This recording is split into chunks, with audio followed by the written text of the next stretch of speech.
When I was a younger artist, guys, all I did was draw way too much detail. That's what drove me insane. That's why I am the way I am today. A man who has lost his mind. Hi there. Do you ever just open up your sketchbook hoping to draw something only to end up sitting there for the next 20 minutes staring at a blank page? If that sounds like you, well, today I've got the perfect art challenge for you. This challenge has been going around quite a bit on TikTok and is called Asking Pinterest What to Draw. So basically you type in a keyword and you draw the first thing that comes up. And the keyword here can literally be anything. See, you've got an animal, you've got a person, and you've got flowers, and they're combined into a single drawing. Look at that gorgeous final result. Now, this is not the only way to do this. You've got another one here with a character and a fruit. Very random. And they're kind of just like separate items on the page, so you're essentially just drawing random things on a spread. Now, I also love the final result here, but this one is a little bit less my style. For my version of this challenge, I want to actually make things that look cool, so I want to stick within a theme, because I tried the random keywords, and the things that I get are just a little bit too random for my taste, okay? I don't like random. So here's my idea, guys. We're gonna make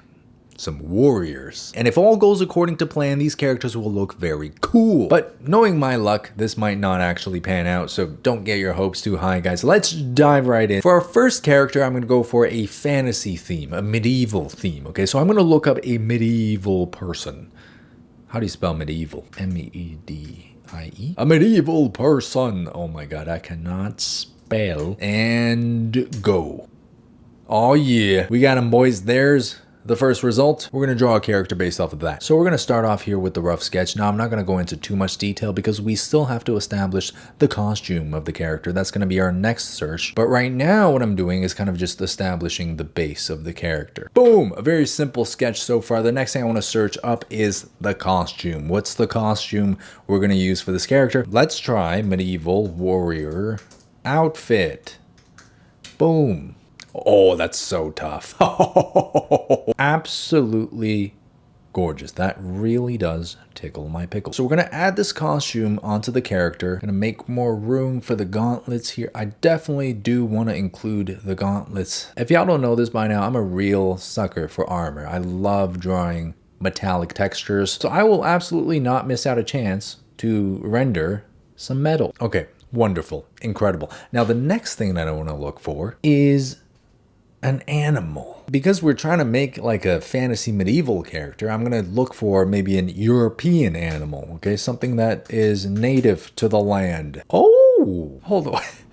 That's kind of sick. All right, we'll give her a giant lynx here as a companion. This is incredible. Beautiful. All right, so I do feel like her hair is kind of empty. Maybe some hair ornaments? Medieval hair ornaments. There we go. Well, that's on the back of the head, but I'm sure we could put that at the front like that. We'll give her a little crown here and then some braids. Last but not least, let's see if we can give her a more fitting weapon.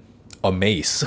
Jesus Christ. All right, so I'm using my creative decision here to have her holding the sword and have the lynx holding the mace. And that is our first character. So we're going to set up a new layer here and start adding some colors. I'm going to keep this very simple for now because, of course, I don't want to bore you guys with 3 hours of rendering. So we'll apply a neutral skin tone here. The first step that I want to do is add in the color blocking, which essentially during this stage, we're just filling out the character's outfit with the base colors. You might also hear them be referred to as the local colors. So these are the colors that are going to be present on the character's costume, on the character's skin, etc., without, you know, being affected by any specific lighting scenario. So obviously she's gonna have a white dress and the armor should be a grayish tone, and her hair is a kind of golden brown. Now for the lynx in the background, he'll have a very similar set of local colors that are kind of mainly brown and overall actually quite neutral. So I feel like the colors of these two characters go really well together as well. Now I'm gonna start up a new layer in Multiply, set it on top of the previous layer, and this is how we add the shadows. So there you can see a little before, after, before, after, a lot more three-dimensional. Now I'm going to get into a little bit more of the details, okay? So this is going to involve, you know, fleshing out the facial features, getting more color variation between the lights and the shadows, and just in general adding a little bit more clarity and readability to the character and the costume. Now when it comes to drawing more complex subjects like the hair, for example, what I do is I try to break them down into very simple big shapes, basically using big blocks of light and shadow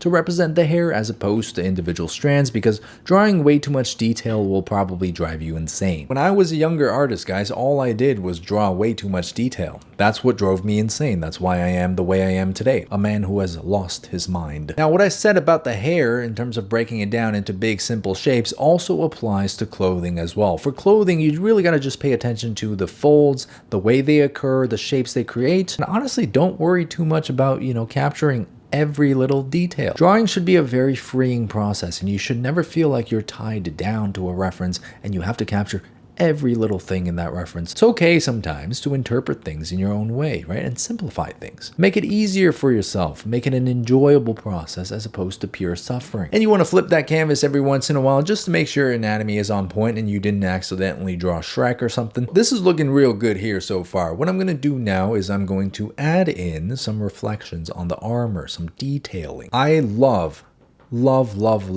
detailing reflection on armor. Look at that. Oh, that looks so good.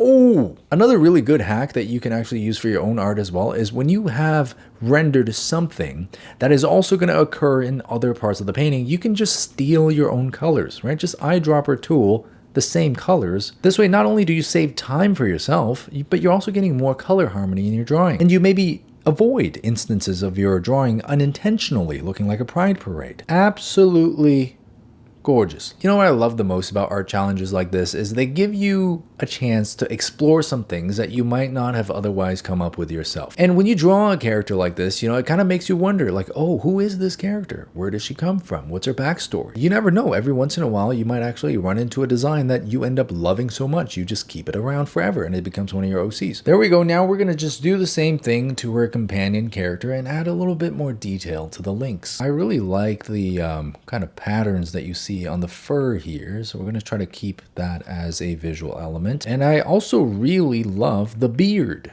on this cat, like a wise old animal. And so we're going to try to keep that as an element here as well. Who knows, maybe this is a talking cat, a magical cat who's very old, very wise, and serves as some sort of advisor or companion to our main character, who might be some kind of nobility, someone who has a lot of power, who needs to know how to wield it accordingly. I absolutely love it, guys. The possibilities here are just endless. And there we go. There's our first set of characters from our Pinterest art challenge after a little bit more rendering based on completely random prompts. Look how cool this is. Now, why stop there, guys? Why don't we try another one? Okay, let's try a more Eastern character. So this time we're going to look for, maybe something from ancient China. Let's search Chinese person. All pins.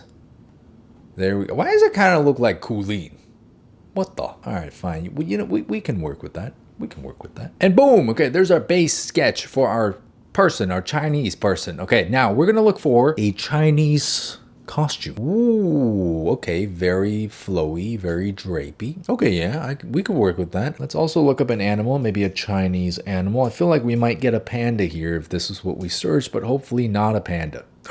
A tiger, okay, perfect. I love that. You know what? What if we have this character riding a tiger? Please bear with me here, as I've never drawn a tiger before. I don't exactly know how they're supposed to look, but hopefully I get this right. We can have her like lower body sitting on one side of the tiger like that, and then we're gonna look up the next thing, which is gonna be a weapon. Chinese, ancient, weapon.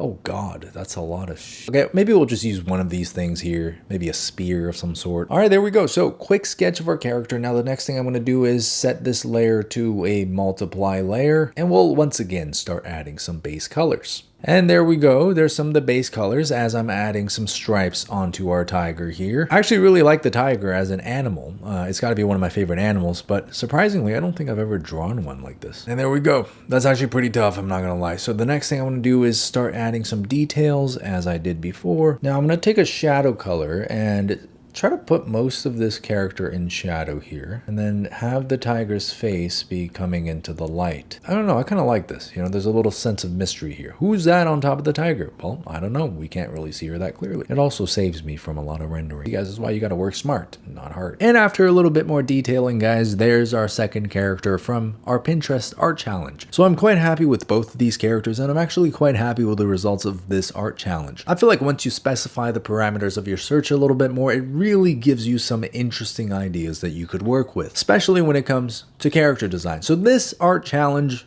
100% has my seal of approval. 10 out of 10 would do this again. Now, hopefully you guys enjoyed seeing some of that process and the final results. Please subscribe to my channel if you guys want to see more art related content, and check out my Patreon for monthly tutorials. I've currently got 20 plus tutorials in the backlog on Patreon, and they're all over 40 minutes long. So if you really want to binge some learning, go check it out. That being said, thanks so much for watching this video, and I'll see you guys on the next one.